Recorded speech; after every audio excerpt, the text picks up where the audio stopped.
ঝর্ণার রহস্য। নীলাভা, টুকুটিয়া এবং আলোর শিশু ধানার খনির কেন্দ্রে প্রবেশের পর তারা একটি ছোট জাদুকরী ঝর্ণার কাছে পৌঁছাল।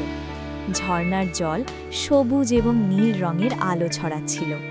জল খুবই স্বচ্ছ, কিন্তু তার নিচে অদ্ভুত চিহ্ন দেখা যাচ্ছিল। নীলাভা হেসে বলল, দেখো, এই ঝর্ণা কি সুন্দর। টুকুটিয়া উৎসাহে বলল, টুকু জানে এই ঝর্ণার নিচে রহস্য লুকানো আছে। জল স্পর্শ করার সাথে সাথেই একটি ছোট আলো তার চারপাশে ঘুরতে শুরু করল। আলো নীলাভাকে নির্দেশ দিল একটি গোপন পথের দিকে। ঝর্ণার জল একটি স্বয়ংক্রিয় সেতু তৈরি করল, যা তাদের খনির আরও গভীরে নিয়ে গেল।